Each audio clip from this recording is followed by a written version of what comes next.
मराठी टेक्निकवाला मध्ये तुमचं स्वागत आहे. मी तरी आज तुम्हाला घेऊन आलेलो आहे AI वॉइस डबिंग. हे कसे पाहायचे आणि कसे तुम्ही तुमच्या मोबाईलमध्ये ओपन करू शकता. त्यासाठी तुम्ही तुमच्या स्क्रीनवरती मोबाईलवरती गुगल किंवा क्रोम अशी ओपन झालेली दिसत आहे. तर तुम्ही तुमच्या मोबाईलचा इंटरफेस ओपन करा आणि तिथे तुम्ही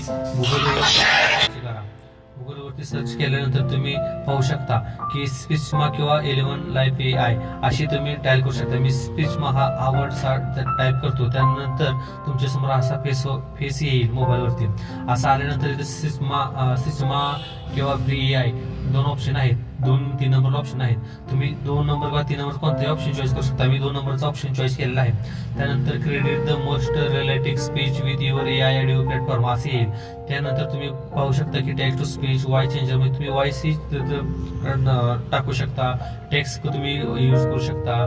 तुम्ही आणखीन बरेच ऑप्शन आहे, तुम्ही त्याचा उपयोग घेऊ शकता. तर मी आता पहिलेच एक कॉपी पेस्ट केलेलं आहे, ते कॉपी केलं आहे, तुम्ही पेस्ट करत आहे. तर तुम्ही पाहू शकता की हे वॉइस कसं येणार आहे. तर मी आता ती चालू करत आहे. त्याच्या अगोदर आपली लँग्वेज मी बदलतो.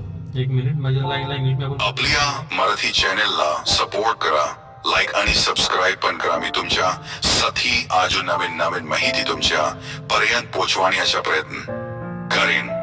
तुमच्या मराठी टेक्नॉलॉजी वाला करताय ना, लाईक आणि सबस्क्राईब मैत्रिणींनो करा मग ध्यानाने. मग तुम्ही स्वतःही करू शकता. तर तुम्ही तुमचा यावरचा आवाजही बदलू शकता, तुम्ही लँग्वेज बदलू शकता, आवाज बदलू शकता. तुम्ही बरेच काही ते यूज करू शकता. तुम्ही बघा म्हणजे कोणत्या प्रकारे तुम्ही यूज करणार आहे ते तुम्ही बघा. अशा तऱ्हेने हे असं काम करत आहे. तुम्ही पण काम करा, तुम्हीही लाईक आणि सपोर्ट करा आपल्या मराठी माणसाला. आणखी काही नवीन माहिती मी तुमच्यापर्यंत पोहोचवण्याचा प्रयत्न करेन. जर तुम्हाला नवीन युट्यूब चॅनल उघडून काही प्रॉब्लेम असतील ते मी सॉल्व्ह करायचा प्रयत्न करेन.